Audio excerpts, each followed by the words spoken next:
47 yaşımda qəflətdən oyanıb 47 ili instinktiv heyvani beynim tərəfindən idarə olunduğunu, insan olmağını isə, Adəm övladı olmağını isə şuurun beynə hökm verməsinə deyildiyini anlayan bir Azərbaycanlı kimi bugün instinktiv yaşayan dünyanın 95%'i ayıq insan olarak xalqımı, millətimi həqiqətə oyanmağa çağıran bir Azərbaycan vətəndaşı kimi bugün şahidi olduğum hadisələri, İranın Azərbaycana qarşı törətdiyi hadisələrə qarşı paylaşımlar edirəm və mənim paylaşımlarımın altında girib ana-bacı söyüşü yazan, manqurtlaşdırılmış din və Allah adına öz nəfsinə uyaraq, öz şəxsi mənafeyi olan cənnət həvəsinə düşərək bugün mənim paylaşımlarımın altında girib məni söyən, anamı, bacımı söyən oğlan.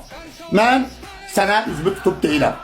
Bu ölkənin, sərhədlərin çərçivəsində daxilində yaşayan hər bir qadın, içi sənin anan və bacın qarşı, hər biri mənim anam, bacımdır. Bəli, sən o əxlaqsız kimi düşündüyün qadının, bəli, o da qəflətdədir. Bir gün oyanacaq, baş ruhu olduğunu dərk edəndə peşman olacaq.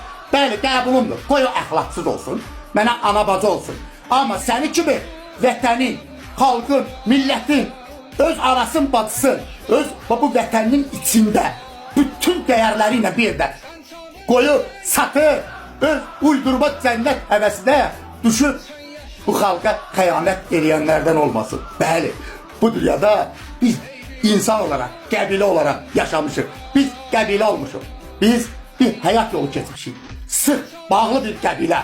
Bir-birindən aralanmayan bir qəbilə olmuşuq. Nə kəbir olub, nə zaks olub, nə molla olub, nə də axun. Amma biz bir qəbilə çərçivəsində yaşamışıq, artmışıq, çoxalmışıq, millət olmuşuq, xalq olmuşuq. Xəyanət isə öz xalqına, bax, o bir yerdə sürü şəklində bir-birinə sığınıb yaşayan o canlıların, o varlıqların bizim ulu soy kökümüzü başqalarına satmağın adı olur. Bu heç bir həqiqət uğruna bugün sənin aşağıladığın, fahişə dediğin qadını hansı ki xəbəri yoxdur, bilmir, peşman olub düz yola qayıdacaq. Amma sənin kimi ləyaqətsizin ruhu xəyanətə məruz qalmışın heç vaxtı düzəlməyəcək. Sən get, rahat ol, sepah gözlüyü səni.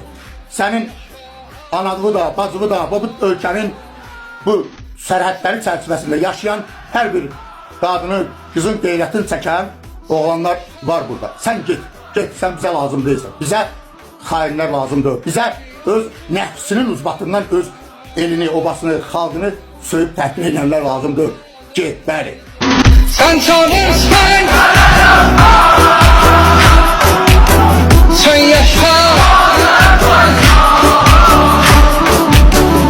eybi yoktu ölemem. Sen yaşa.